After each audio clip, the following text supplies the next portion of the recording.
அன்பானவர்களே, that time நிகழ்ச்சியை நீங்கள் பார்த்துட்டீங்க.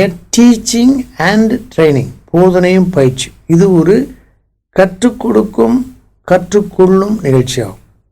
உங்களுடைய ஈடுபாடு, உங்களுடைய ஒத்துழைத்தல் மிகவும் தேவையாக இருக்குது. தயவு செய்து நீங்கள் உங்கள் பைபிளை திறந்து வைத்துக் கொள்ளுங்க.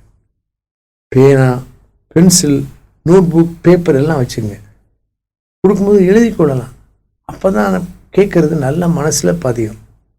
உங்களுக்கு எழுத முடியல, ரொம்ப ஃபாஸ்ட்டாக இருக்குன்னு நினச்சிங்கன்னா எழுதிட்டு உடனடியாக வாட்ஸ்அப்பில் டெக்ஸ்ட் பண்ணுங்கள். ப்ளீஸ் சென்ட் நோட்ஸ் அப்படின்னு கொடுங்க. எவ்வளோ சீக்கிரம் அனுப்ப முடியுமோ உங்களுக்கு அனுப்பலாம்.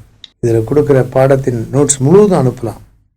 பிலமோன் நிருபத்தை பற்றி நம்ம படித்து கொண்டிருக்கிறோம். அப்போஸ்தலனாகிய பவுல் எழுதின நிருபங்கள் 13, ஒத்த நிருபங்கள் 21, சிறைச்சாலையில் அவர் எழுதின நிருபங்கள் 5. அது ஈஸியாக நம்ம படித்தோம். எபேசியர், பிலிப்பியர், கொலோசியர் வரிசையாக இருக்குது. அதுக்கப்புறம் 2 தீமோத்தேயு, பிலமோன். 2 தீமோத்தேயு தான் கடைசியாக எழுதப்பட்ட சிறைச்சாலை நிருபம். பிலமோன் அதுக்கு முன்னாடி எழுதினார். கொலோசையும் பிலமோனும் ஒரே சமயத்தில் எழுதப்பட்டவைகள். இந்த கதையை நான் சொன்னேன். திருப்பி சுருக்கமாக, பிலமோன் பெரிய ஒரு பணக்காரர், ஆனால் நல்ல விசுவாசி. பவுல் மூலமாக ஆண்டவர் அறிந்து கொண்டவர். அவருக்கு ஆயிரக்கணக்கான அடிமைகள் இருந்திருப்பாங்கன்னு சொல்கிறாங்க. கொலோசை பட்டணத்தில் அவங்க வீட்டிலேயே சபை வந்தது. அங்கே இருந்த ஒனேசிமு அடிமை, எல்லா வேலையும் செய்கிற அடிமை. ஆனால் அங்கே இருக்க பிடிக்கல போல திருடி கொண்டு ரொம்ப தூரத்துக்கு போயிட்டாப்பு. அந்த மேப் பாருங்களேன், நம்ம மேப்போடு படித்தா கருத்து கதையெல்லாம் நல்லா புரியும். 2100 கிலோமீட்டர் நடந்து போயிருந்தால் எத்தனை நாளாக இருக்கும்? எப்படி போனார்? ரோம் பட்டணத்துக்கு போயிட்டார். அதை விட பெரிய ஆச்சரியம், ரோம் பட்டணத்தில் சிறைச்சாலையில் இருக்க பவுலை சந்திச்சிருக்கிறார். இது என்ன பாடம்னா, நம்ம ஒருத்தருடைய ரட்சிப்புக்காக ஜெபம் பண்ணும்போது, பொதுவாக ஜெபம் பண்ணாலும் கூட, ஆண்டவரே இன்றைக்கு ஏராளமான மக்களை ரட்சியும். தேவன் அந்த ஜெபத்தை கேட்டு பாருங்கள். ஒரு ஒனேசிமு போகிற பாதையை தேவன் அங்கே கொண்டு போகிறார். இங்கேருந்து தப்பிச்சுட்டு போனாலும் அங்கே போய் சரியான ஒரு தேவனுடைய ஊழியக்காரரை சந்திக்கிறதுக்கு வைக்கிறார். அங்கே அவர் மூலமாக மறுபடியும் பிறக்கிறார், மனம் மாறுறார். இதுதான் கன்வர்ஷன். மாறி நல்ல சீசனாக பவுல் உருவாக்குறார். உருவாக்கிட்டு அவருக்கே உதவியாக வச்சுக்கலாம் தேவை. அதை விட்டுட்டு பிலமோன்கிட்ட அனுப்புகிறார். அனுப்பும்போது எவ்வளோ பயமாக இருந்திருக்கும். பிலமோன் ஒனேசிமுக்கு குன்றுவாங்க சட்டத்தின்படி. ஆனால் பிலமோனுக்கு ஒரு சிபாரிசு கடிதம். போன நிகழ்ச்சியில் முதல் 3 வசனங்களில் எப்படி பவுல் ஐக்கியத்தை பயன்படுத்துகிறார் அதை படித்தோம். இந்த பேராகிராஃப் டைட்டில்ஸ் அதை பாருங்கள். 1-3 முன்னுரை, 4-7 பாராட்டு, 8-22 மன்றாட்டு, 23-25 முடிவான வாழ்த்துக்கள். இப்படி தான் அந்த நிருபத்தை நம்ம மனசுக்குள்ளே கொண்டு வரலாம். இப்போ நம்ம என்ன பண்ணுறோம்? 4, 5, 6, 7 இது ஒரு சின்ன ஒரு யூனிட்டாக பார்க்கலாம். என் கூட சேர்ந்து பாருங்களேன். 4, கர்த்தராகிய இயேசுவினிடத்திலும் எல்லா பரிசுத்தவானிடத்திலும் உள்ள உம்முடைய அன்பையும் உம்முடைய விசுவாசத்தையும் நான் கேள்விப்பட்டு என் ஜெபங்களில் உம்மை நினைத்து எப்பொழுதும் என் தேவனுக்கு ஸ்தோத்திரம் செய்து உங்களில் உள்ள சகல நன்மைகளும் தெரியப்படுகிறதுனாலே உம்முடைய விசுவாசத்தின் அந்யோன்யம் கிறிஸ்து இயேசுவுக்காக பயன்பட வேண்டும் என்று வேண்டுதல் செய்கிறேன். சகோதரனே, பரிசுத்தவான்களுடைய உள்ளங்கள் உம்மாலே இளைப்பாறினபடியால் உம்முடைய அன்பினாலே மிகுந்த சந்தோஷமும் ஆறுதலும் அடைந்திருக்கிறோம். நல்லா படித்தோன்னா முதல் 3 வசனத்தில் ஐக்கியம் சொன்னேன். இங்கே ஜெபம், ஸ்தோத்திரம், ஐக்கியம். ஒருத்தருடைய வாழ்க்கையில் நல்ல பண்புகளை பார்க்கும்போது, நாம் கவனிக்கும்போது, நம்ம வீட்டிலேயே கூட கணவன், மனைவி, பிள்ளைகள் அவங்கள்ட்ட நல்ல பண்புகளை பார்க்கும்போது அதை சொல்லி ஆண்டவருக்கு என்ன பண்ணலாம்? நன்றி சொல்லலாம். குறைவே பார்த்துட்டு இருக்கக்கூடாது. மனைவியை நினைத்து ஒரு விசுவாசியான கணவர் மனைவி எனக்கு பாராட்டும் எல்லா அன்புக்காக உங்களுக்கு நன்றி சொல்கிறேன். சொல்லாமலேயே ஒவ்வொரு நாளும் அநேக நன்மைகள் எனக்கு செய்கிறதுக்காக நன்றி சொல்கிறேன். மனைவிக்கும் நன்றி சொல்லலாம். குடும்ப ஜெபத்தில் மனைவிக்கும் பிள்ளைகளுக்கும் ஆண்டவர்கிட்ட ஜெபம் பண்ணும்போது அவங்க வாழ்க்கையில் கவனித்த நன்மைகளை நினைத்து நன்றி சொல்லலாம். இது ஒரு பெரிய ஆவிக்குரிய கிருபை. இதைத்தான் பவுல் இங்கே செய்கிறார். 5 என் ஜெபங்களில் உம்மை நினைத்து. உடைய ஜெபத்தில் நினைக்கிற பகுதியில் யோசிச்சு பார்க்குறோம். யாருக்காக ஜெபம் பண்ணணும்? உங்களுக்காக ஆண்டவரே இவங்களுக்காக ஜெபிக்கிறோம் ஜெபம் பண்ணலாம். இருக்கும்போது என்னதான் மனசுக்குள்ளே கொண்டு வர முடியும்? அவங்க கடைசியை பார்த்தப்ப என்ன சொன்னாங்க? என்ன ஜெப தேவையை சொன்னாங்க? என்ன ஸ்தோத்திர குறிப்பை சொன்னாங்க? என்ன சாட்சியை சொன்னாங்க? இப்படி ஆண்டுக்குள்ளே இருக்காங்க. என் ஜெபங்களில் உம்மை நினைத்து. நான் சொன்னேன், உம்மை, உமது, உம்முடைய, நீர் 36 தடவை வருது. நான் என் அது ஒரு 24 தடவை வருது. சகோதரன் 5 முறை வருது. பிரியமான 5 முறை வருது. இந்த நிருபம் முழுவதிலுமே அன்பு அப்படி இருக்கு. ரேடியேஷன் வாங்கல்ல, அது மாதிரி ரேடியேட்டிங் லவ். ரொம்ப இனிமையான ஒரு கடிதம். படிச்சுக்கிட்டே இருக்கலாம். பிலமோன்னா பிரியமான, பாசமான என்ற வார்த்தை. ஒனேசிமுனா பயனுள்ள, பயன்படுகிற, அதான் பொருள். அது பாருங்க. 6 பயன்பட வேண்டும் என்று. 11 பிரயோஜனம் இல்லாதவன், பிரயோஜனம் உள்ளவன். 20 பிரயோஜனம் உண்டாகட்டும். இப்படி தான் அந்த வேர்ட்ஸை நம்ம கவனிக்கிறோம். 3 ஒரே மாதிரி வேர்ட்ஸ் மேலே எழுதிக்கலாம். யூஸ்ஃபுல் 6, 11, 20. இந்த நிருபத்தை இப்படி நம்ம படிக்கலாம். இந்த 4, 5, 6, 7 அது ஜெபம், பாராட்டு. 4ஆம் வசனத்தில் கேள்விப்பட்டு இருக்காங்க. ஒரு ஸ்பேஸ் இருக்கு பாருங்க. கொலோசியர் 1:9 அதை எழுதிக்கலாம். அந்த வசனத்தை நீங்கள் எடுத்து பாருங்க.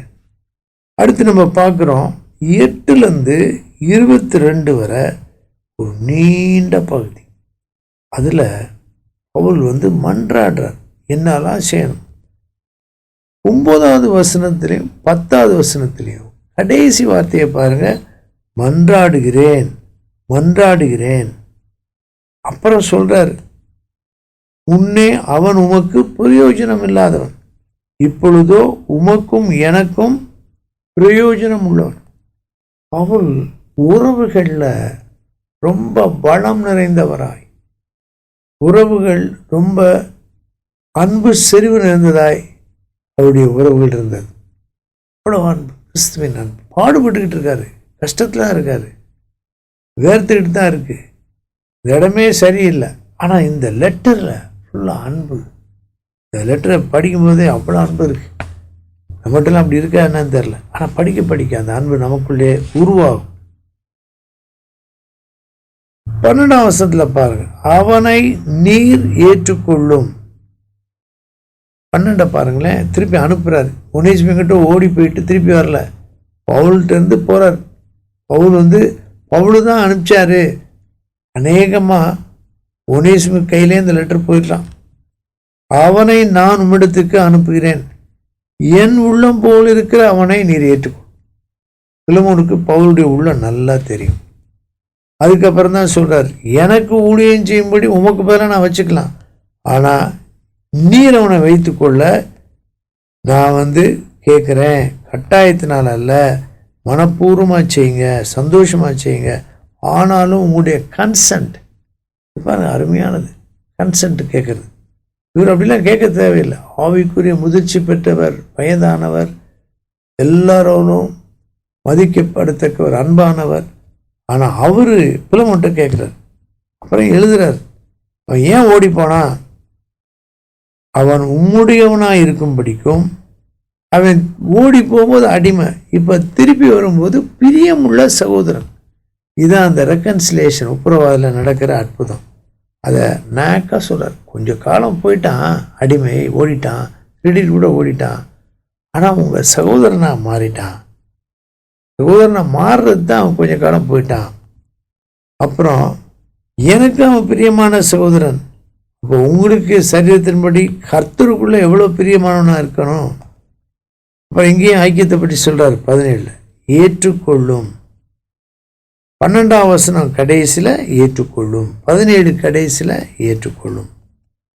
அப்புறம் தான் 2 வசனம் ரொம்ப முக்கியமான வசனம் 18, 19. அவன் யாதொரு அநியாயம் செய்ததும் உம்மிடத்தில் கடன்பட்டதும் உண்டானால் அதை என் கணக்கிலே வைத்து கொடு. திருடிட்டு போனால அவன் எப்படி அதை கொடுப்பான்? கணக்கு வச்சிருப்பாரு, புலமோன் என்னெல்லாம் எடுத்துகிட்டு போனான்னு. அவர் எழுதுறாரு, இது கணக்கில் வச்சிருக்கலாம், ஆனால் ஏன் கணக்கில் எழுதிக்கங்க. பவுலாகிய நான் இதை என் சொந்த கையாலே எழுதினேன், நானே எழுதியிருக்கேன், நானே அதை செலுத்தி தீர்ப்பேன். ரிட்டன் இது கொடுக்குறார், ரிட்டன் லெட்டர் கொடுக்குறார். அவன் கணக்கில் இருக்கலாம், என் கணக்கு கொண்டு வந்துருங்க, நான் பார்த்துக்கிறேன், நான் செலுத்திடுறேன். நீர் உண்மையே கடனை எனக்கு கொடுக்கணும்னு நான் சொல்ல தேவையில்லை அப்படின்னு சொல்லிட்டு என்னுடைய உள்ளத்தை இளைப்பாற பண்ணும் இணங்குவீர் என்று எழுதியிருக்கிறேன். அப்புறம் திருப்பி வரும்போது ஒரு இடத்தை ஆயத்தம் பண்ணணும், எனக்காக ஜோம் பண்ணிட்டு இருக்கீங்க அப்படி ரிக்வெஸ்ட் பண்ணுறார். அப்புறம் அந்த 5 பேரை சொல்லி வாழ்த்தி முடிக்கிறார். இந்த 18, 19 எப்படி இருக்குன்னு பார்த்தீங்கன்னா, இதைத்தான் இயேசு நமக்காக செய்தார், எனக்காக செய்தார், உங்களுக்காக செய்தார். ஒரு சிலுவையில் தொங்கும்போது இவங்க கணக்கில் இருக்க எல்லா அக்கிரமம், பாவம், மீறுதல், துரோகம், துன்மார்க்கம் எல்லாத்தையும் பிதாவானவரே என் கணக்கில் எழுதிருங்க. என்னுடைய கையால் அல்ல, என்னுடைய காயங்களால், என்னுடைய இரத்தத்தால் சிறையும் செலுத்தி நான் அதை செலுத்துகிறேன். என் மகனை, என் மகளை நீங்கள் விட்டுருங்க, நான் அவங்களுக்கு பொறுப்பெடுக்கிறேன். நான் என்ன பண்ணியிருக்கேன், இந்த இடத்துல சைடில் சிவப்பு கலரில் 18, 19 பக்கத்தில் நல்ல ஒரு சிலுவை, ரொம்ப அருமையான வார்த்தைகள். நீங்கள் கர்த்தருடைய பந்தியில் சேரும்போது ஊழியக்காரராக இருந்தால் கர்த்தருடைய பந்திக்கு முன்னால் சின்ன வசனம் வாசித்து, சின்ன குறிப்பு, பெரிய பர்சனல், கிறிஸ்து எனக்காக அவர் பொறுப்பேற்றார். என்னுடைய பாவம் ரட்சிக்கப்படுறதுக்கு முன்னாடி மட்டும் இல்லை, அது பெரிய கணக்கு. அதை அவர் கணக்கு எடுத்துக்கிட்டார், தன்னுடைய கணக்கில் எழுதி கொண்டு என்னை ரட்சித்து என்னை நீதிமானாக்கி இருக்கிறார். நீதிமானாக்கின இயேசுவின் ரத்தம். 18, 19 பக்கத்தில் ஒரு ரெட் கிராஸ், கிறிஸ்துவின் மன்னிப்பை, கிறிஸ்துவின் அன்பை அது வெளிப்படுத்துகிறது.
நண்பரும் கைவிட சிலுவையில் மரித்தார், விண்வாசல் திறந்தார், அவ்வன்பை பாடுவோம்.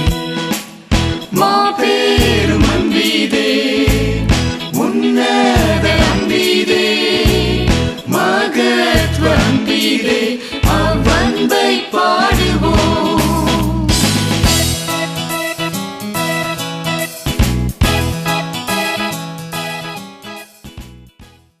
தொடர்ந்து இதை படிங்க, இதுக்காக நோட்ஸ் வேணா அனுப்பி தரலாம். நாம் ஜெபிப்போம். பிதாவே, நீர் கற்றுக் கொடுத்த பாடங்களுக்கு, ஆச்சரியமான உண்மைகளுக்காக நன்றி சொல்கிறோம். ஒவ்வொருவருக்குள்ளும் ஒரு பெரிய கிருபை உண்டாகட்டும், விடுதலை உண்டாகட்டும், வெளிப்பாடு உண்டாகட்டும், வரங்கள், வார்த்தை வெளிப்பாடுகள் உண்டாகட்டும். இயேசுவின் நாமத்தில் கேட்கிறோம் பிதாவே, ஆமேன்.